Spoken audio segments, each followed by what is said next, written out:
Good day everyone, welcome to my channel. So in this video we will talk about how to cope with depression. Before we start, I would like to say thank you so much to all my viewers, silent viewers, and supporters in my channel. Thank you for watching my videos. If you are new with my channel and then you like this video, please hit the like button. Don't forget to share and please support my channel guys by clicking the subscribe button. So let's begin. How to cope with depression. Coping with depression is a complex process that requires patient support in a combination of strategies.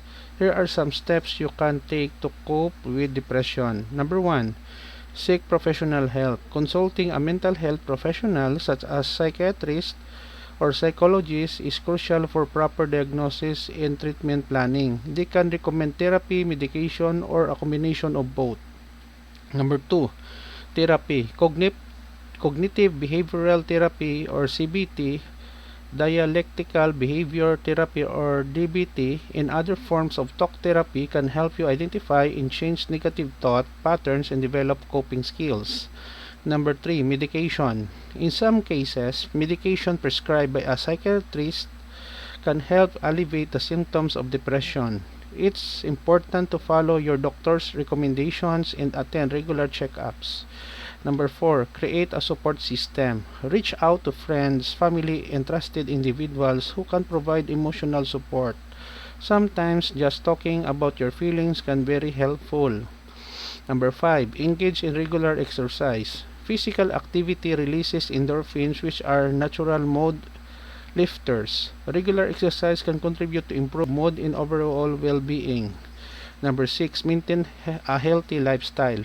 Eating a balanced diet, getting enough sleep, and avoid excessive alcohol and caffeine can positively impact your mood. Number 7, set realistic goals.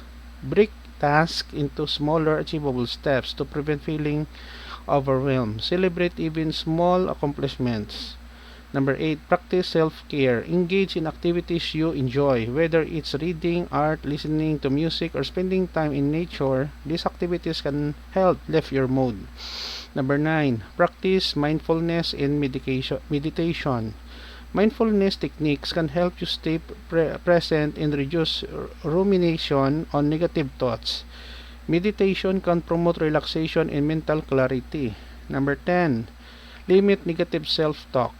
Challenge negative thoughts and replace them with more realistic and positive ones. Avoid self-criticism and practice self-compassion.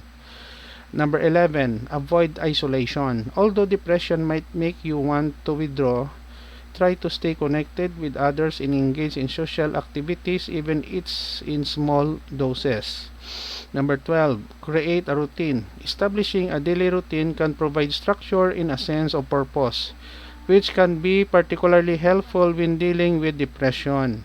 Number 13, volunteer or help others. Helping others can provide a sense of accomplishment and contribute to your own well-being. Number 14, limit stress. Identify and manage sources of stress in your life. Learning stress management techniques can be beneficial. 15, express yourself. Journaling, art, or other creative outlets can help you express your emotions in a constructive way. 16, monitor progress. Keep track of your modes, activities, and coping strategies to identify patterns and evaluate what's working. Remember that coping with depression takes time and there is no one-fits-all approach. It's important to be patient with yourself and to reach out for help when needed.